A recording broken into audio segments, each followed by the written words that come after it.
Okay, तो बात करें। ठीक है, चलिए भाई, आज हम स्टार्ट करने वाले हैं। चैप्टर का नाम रहेगा मेजरमेंट ऑफ नेशनल इनकम। क्या बोला?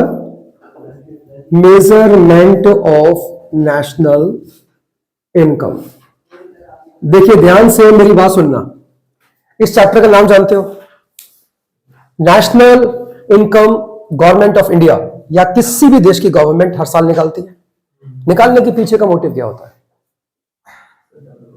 क्यों निकालती है गवर्नमेंट नेशनल इनकम हर साल? कैलकुलेट आखिर क्यों होती है? ये क्या रीजन क्या है इसके पीछे का? वो वाली लाइट को ऑफ कर देना यार। बताओ बताओ। हाँ जी, कोई आप में से कोई जवाब देगा इस चीज का? जीडीपी क्यों निकलता है हर साल? इकोनॉमिक ग्रोथ को चेक करने के लिए निकलता है। नहीं भाई, आपका देश, आपकी इकोनॉमी पिछले साल कहां थी और इस साल कहां पर है, इस चीज को जांचने के लिए गवर्नमेंट ऑफ इंडिया हर साल क्या निकालती है? जीडीपी। और जीडीपी को बेस मान के गवर्नमेंट ऑफ इंडिया क्या निकालती है? देश की नेशनल इनकम निकालती है। ये आप भी जानते हो।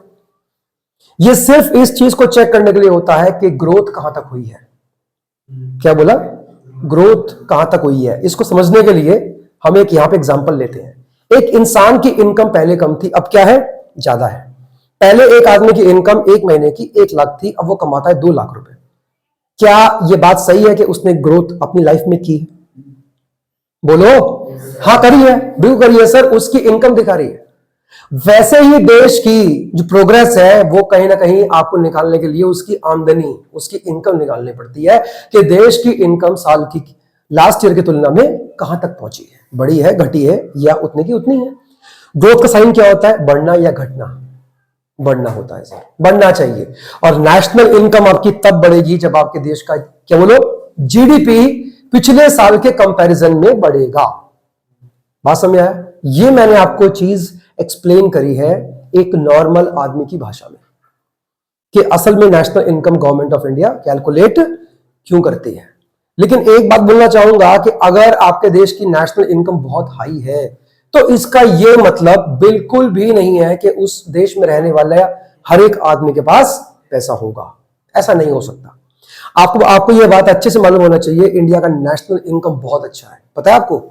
गरीबी भी इंडिया के अंदर बहुत है। क्यों है फिर ऐसा? अगर देश की नेशनल जो आपकी इनकम है, जो देश की राष्ट्र आय है, अगर वो बहुत अच्छी है तो फिर यहां पे इतनी गरीबी क्यों है?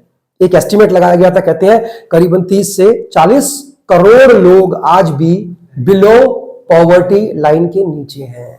क्यों है ऐसा? इतना बड़ा देश, इतनी अच्छी इनकम, नेशनल इनकम बहुत अच्छी है इंडिया की।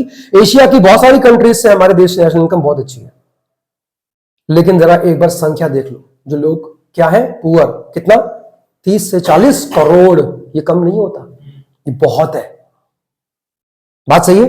तो इसीलिए इस वाले चैप्टर के अंदर हम इसी बात को सीखने वाले हैं कि नेशनल इनकम असल में कैसे निकलती है और उसके मेथड्स कौन कौन से हैं। बोर्ड के अंदर एक क्वेश्चन 6 नंबर का आएगा, ठीक है?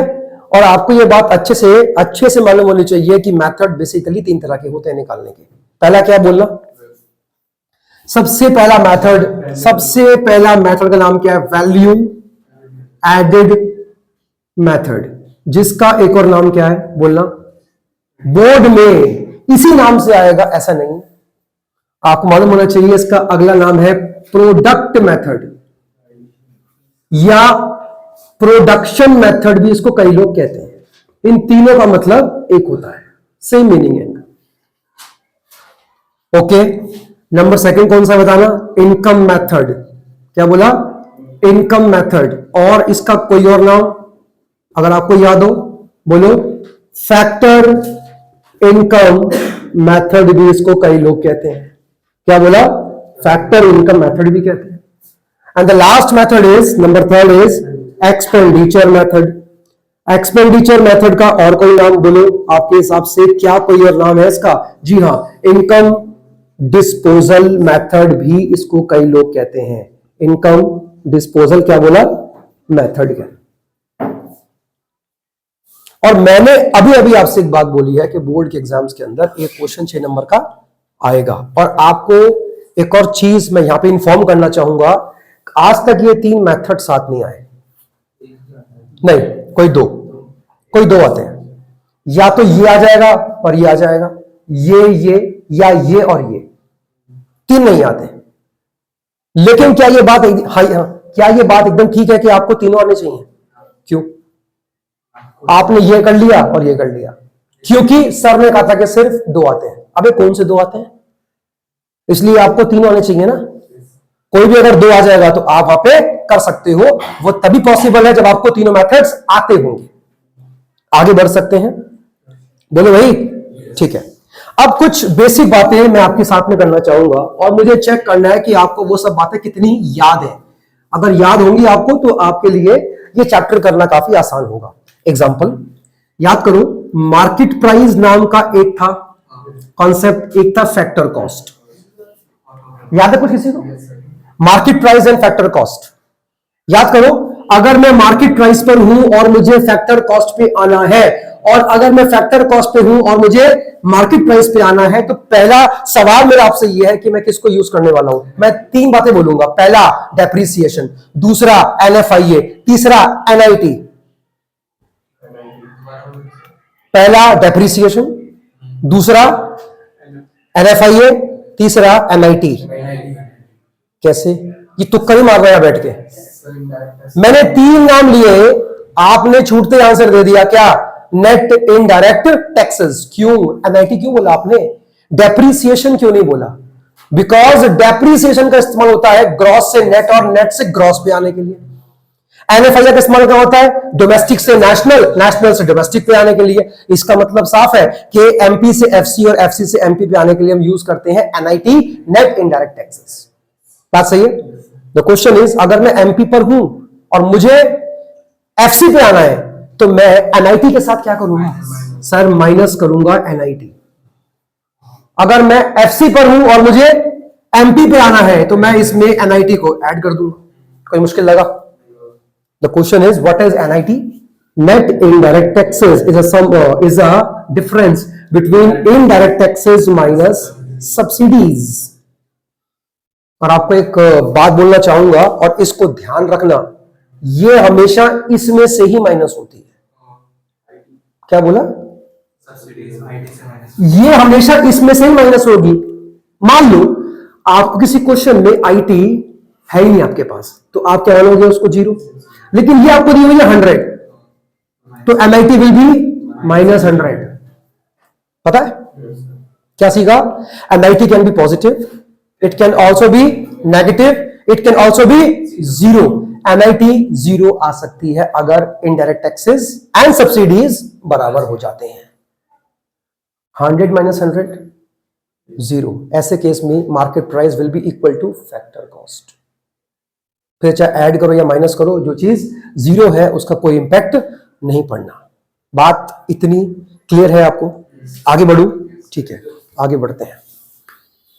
चलिए भाई, अगला कॉन्सेप्ट क्या था? ग्रॉस और नेट। जब तक तुम्हें ये नहीं आएगा, बेसिक बात नहीं आएगी, तब तक आगे पढ़ने का फायदा नहीं है। देखो मैंने क्या बोला? ग्रॉस और क्या होता है? नेट। इनके बीच का डिफरेंस क्या होता है? हमेशा डेप्रिसिएशन। याद करो, ग्रॉस से नेट पे आने के लिए माइनस करूंगा डेप्रिसिएशन, और नेट से ग्रॉस पे आने के लिए मैं इसका जस्ट उल्टा करूंगा, प्लस करूंगा क्या? डेप्रिसिएशन। डेप्रिसिएशन का एक और नाम था कंजम्पशन ऑफ फिक्स्ड कैपिटल, या करंट रिप्लेसमेंट कॉस्ट भी कहते हैं। याद है किसी को? या एक और नाम था रिप्लेसमेंट ऑफ फिक्स्ड कैपिटल। चार नाम हो गए, बताना। पहला डेप्रिसिएशन, COFC मतलब consumption of fixed capital. Current replacement cost, एक और क्या था? Replacement of fixed capital. नाम अनेक मतलब एक, और ये किसी भी नाम से आ सकती है, और आपको ये चारों नाम मालूम होने चाहिए कि इन चारों के मतलब एक ही है। क्या? डेप्रिसिएशन है। बात सही है? और डेप्रिसिएशन का इस्तेमाल सिर्फ ग्रॉस, नेट, नेट और ग्रॉस पे होता है, बस। इसके अलावा आप ये कहीं यूज नहीं कर सकते, होता ही नहीं इसका इस्तेमाल। क्लियर हुआ? अच्छा चलो मैं आपसे एक बात पूछता हूं, इकोनॉमिक्स के अंदर नेट वर्ड का मतलब क्या होता है? डिफरेंस। किन्हीं भी दो इकोनॉमिक वेरिएबल के बीच का डिफरेंस है क्या? नेट। मैंने कहा था नेट इनडायरेक्ट टैक्सेस, ये डिफरेंस था किसका? IT minus subsidies. याद आया? अच्छा, अब मैंने क्या बोला? मैंने सिर्फ नेट वैल्यू बोली। नेट वैल्यू क्या होती है? Again it is a difference between gross minus depreciation. याद नहीं आ रहा? और देख लो, यकीन नहीं आ रहा तो NFIA क्या होता है भाई? अगेन इसमें क्या आ गया word? Net indirect, sorry, net factor income from abroad. Again net word है तो इसका मतलब साफ हो गया कि नहीं, दो बातों का डिफरेंस है। पहला क्या होगा? Factor income from abroad minus factor income to abroad या पेड अब्रॉड। एक ही बात है। डिफरेंस नेटवर्क जहां पर आता है इसका मतलब है कि वो दो बातों के बीच का डिफरेंस है। कभी सम नहीं होगा, मल्टीप्लाई नहीं होगा, डिवाइड भी नहीं होगा। क्या होगा? डिफरेंस ही होगा, मतलब माइनस होगा। कितना क्लियर है? ठीक है, चलो इसको रख कर दिया। अब किसकी बारी है? नेशनल से डोमेस्टिक, और देखो नेशनल से डोमेस्टिक और डोमेस्टिक से नेशनल। इंप्लीकेशन किस चीज का है? NFIA का। इंपॉर्टेंस क्या है? NFIA। अगर मैं किस पर हूं? नेशनल पे। नेशनल से अगर मैं डोमेस्टिक पे आऊंगा तो मैं इसमें NFIA को माइनस करूंगा। अगर मैं डोमेस्टिक पर हूं नेशनल पे आने के लिए, मैं इसमें NFIA को ऐड करूंगा। कोई डाउट किसी को? इतना जहां तक मुझे उम्मीद है कि आपको याद होगा। याद तो है इतना आपको? तो इसका मतलब है कि हम इसमें आगे जो है ओके हम बढ़ सकते हैं। इसको रब कर रहा हूं मैं, ठीक है? किसी को नोट करना है क्या? ये आता है? नोट करो। वैसे ये कॉन्सेप्ट उतना मुश्किल भी नहीं है कि आपको ये नोट करना पड़ जाए, क्योंकि ये पहले भी हो चुका है। ठीक है, चलिए आगे बढ़ते हैं। और कोई बीच में ना बोले, क्योंकि रिकॉर्डिंग हो रही है, ठीक है ना? कोई बोले ना बीच में। चलो भाई आगे बढ़ते हैं। याद करो कुछ टर्म्स थे। GDP at MP, GDP at FC, NDP at MP, NDP at FC। था कुछ? GNP at MP, GNP at FC। बोलो भाई, और बोलो आगे क्या था?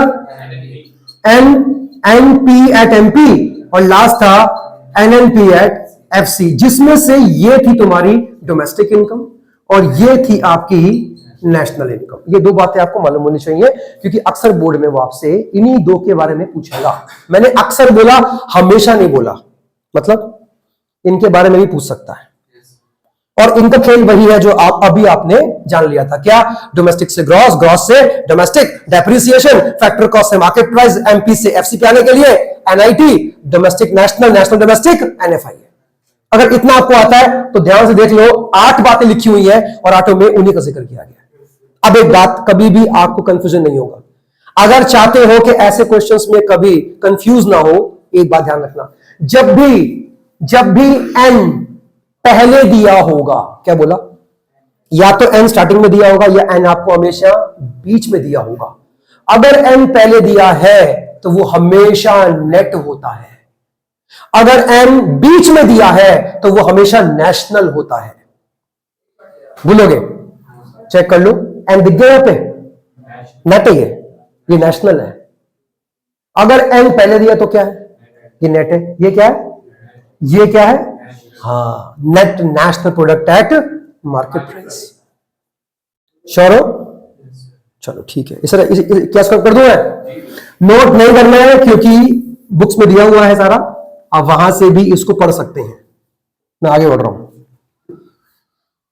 चलिए बात करते हैं किसके बारे में? अबाउट वैल्यू एडेड मेथड के बारे में। वैल्यू, ध्यान से देखना, वैल्यू एडेड मेथड, जिसका और नाम क्या था? प्रोडक्ट मेथड या प्रोडक्शन मेथड भी कह सकते हो आप लोग। इसमें निकालते क्या हम? इसमें निकालते हैं वैल्यू एडेड। क्या बोला?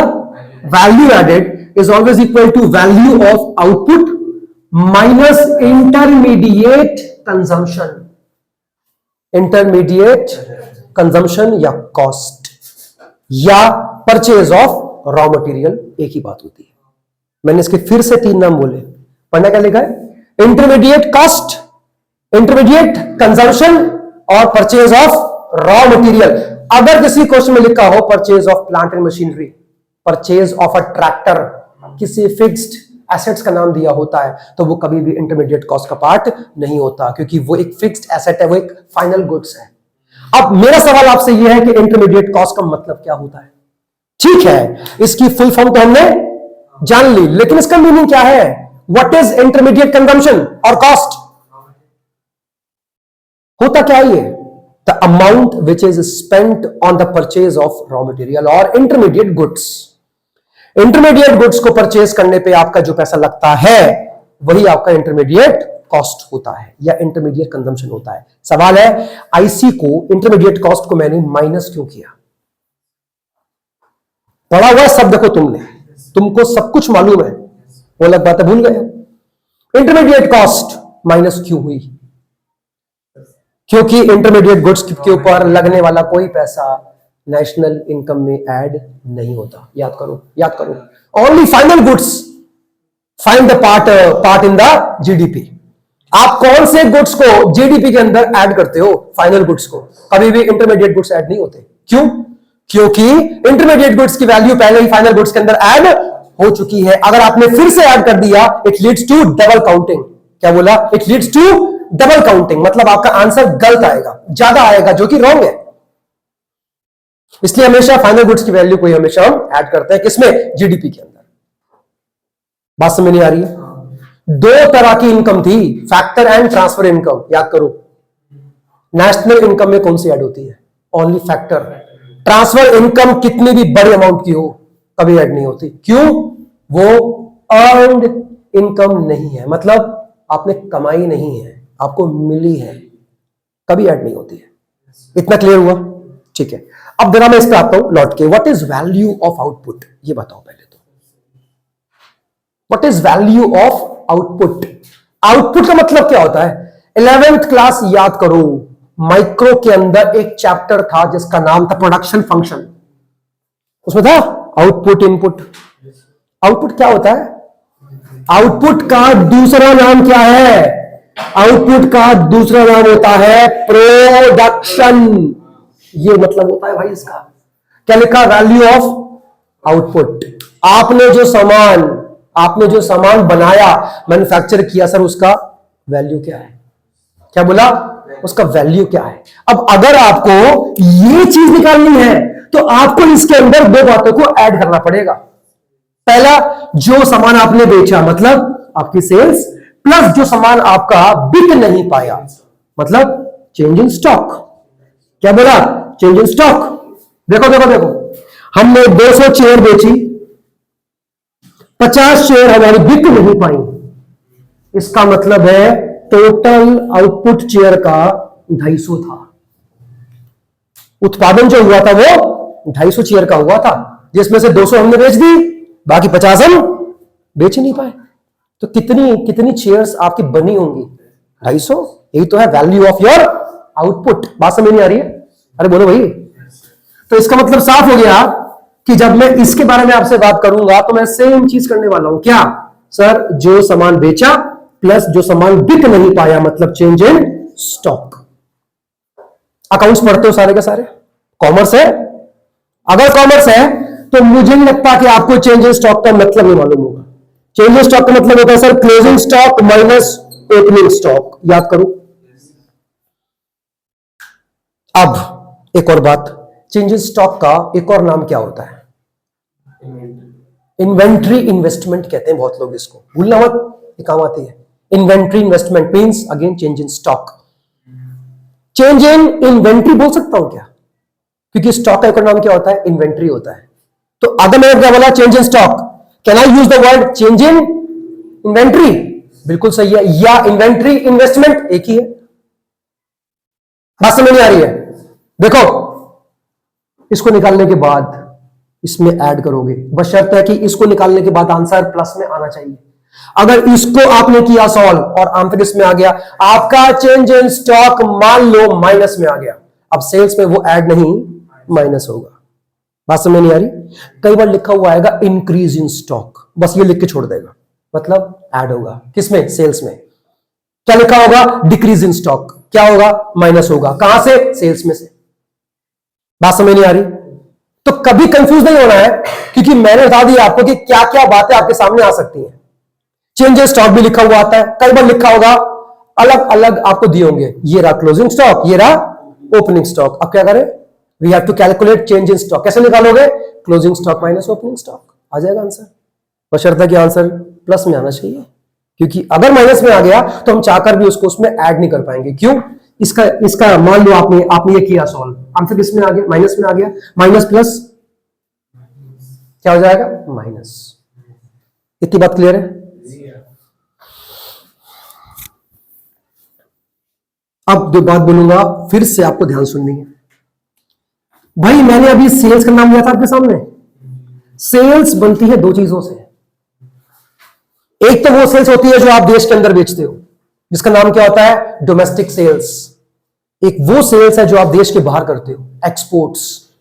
मतलब sales is a sum of two types of sales, पहला डोमेस्टिक सेल्स प्लस एक्सपोर्ट्स। लेकिन अब जो बात बोलूंगा वो बड़े ध्यान से आपको सुननी पड़ेगी। अगर क्वेश्चन में सिर्फ सेल्स दिया है, फिर चाहे हमको डोमेस्टिक सेल्स भी दिया हो, हमें चाहे एक्सपोर्ट्स भी दिया हो, तो भी इसको हम नहीं लेते। कभी ऐसा मत करना कि सेल्स भी दिया हुआ है, ये भी दिया है, ये भी दिया है, तीनों को आपने जोड़ दिया ना, ऐसा नहीं करोगे। अगर खाली सेल्स दिया हुआ है तो सिर्फ हम इसको ही लेंगे, क्योंकि असल में हमको यही चाहिए थी और ये हमको दी हुई है, तो इसको और इसको हम क्यों जोड़ेंगे इस पर अलग से। अच्छा, इसका और इसका काम कब होगा, जब ये ना दी हो। डोमेस्टिक सेल्स है, एक्सपोर्ट्स है, ऐड करो, ऐड करके आप कहां पहुंच जाओगे, सेल्स पे। बात समझ नहीं आ रही। कई बार होगा कि आपको एक्सपोर्ट नहीं दिए होंगे, खाली ये दिया होगा। अब बोलो एक्सपोर्ट्स क्या मान लोगे, 0। ये कितना दिया, 10, 10 प्लस 0 कितना हो जाएगा, 10। तो आपका सेल कितना हो गया, 10। कई बार ऐसा भी होगा कि आपको ये नहीं दिया हुआ, लेकिन क्या आपके पास एक्सपोर्ट्स है, तो हम एक्सपोर्ट्स को क्या मान लेंगे, सेल्स मान लेंगे। बात समझ नहीं आ रही। ये बेसिक बातें हैं, अगर ये आ गई तो कभी गलती नहीं करोगे। चलो, ये तो बात रही हमारी सेल्स के बारे में, ये हो गई पूरी। अब एक इसका अगला हिस्सा क्या था, अगला हिस्सा क्या था, इंटरमीडिएट कंजम्पशन। क्या था बताना, इंटर मतलब आईसी। आईसी के भी दो पार्ट होते हैं। अच्छा, आईसी का मतलब ही क्या होता है, purchase, purchase of intermediate goods. देखो आप बार बार क्या बोल रहे हो, रॉ मटेरियल, सही है, वो रॉन्ग नहीं है, लेकिन सिर्फ रॉ मटेरियल ही इंटरमीडिएट गुड्स में नहीं आता। याद करो इंटरमीडिएट गुड्स के बारे में क्या जानते हो आप लोग, those goods which are purchased either for resale purpose और फॉर फर्दर ट्रांसफॉर्मेशन पर्पस। मतलब अगर दो तरह की बातें हैं, दो में से अगर कोई भी क्या हो रही है, पूरी हो रही है, तो वो क्या है, इंटरमीडिएट गुड्स है। मैंने ये पेन दुकान से लिया, यूज करने के पर्पस से नहीं, किसी और को बेचना है, रीसेल का मोटिव है मेरे लिए, it is an intermediate goods. तो आप कैसे बोल रहे हो कि सिर्फ रॉ मटेरियल, ये हमारा क्या होगा, इंटरमीडिएट गुड्स होगा। Intermediate goods and raw material interchangeable नहीं है सर, नहीं है। ये बात सही है कि रॉ मटेरियल इंटरमीडिएट गुड्स ही होते हैं, लेकिन रॉ मटेरियल ही इंटरमीडिएट गुड्स होंगे ऐसा नहीं है।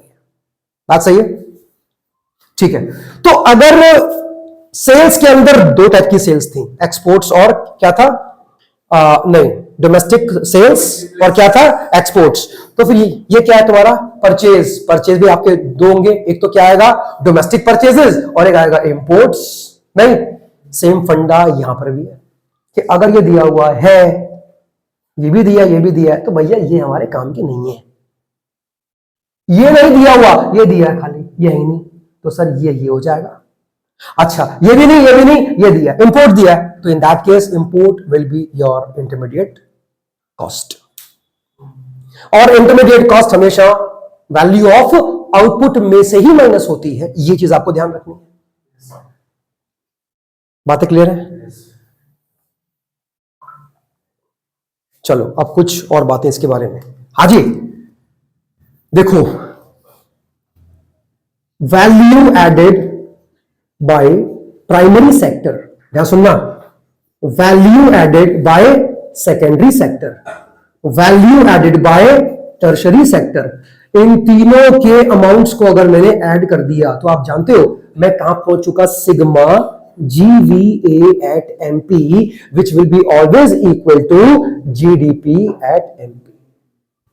क्या बोला मैंने, दिमाग लगाओ थोड़ा सा, मैंने बोला क्या।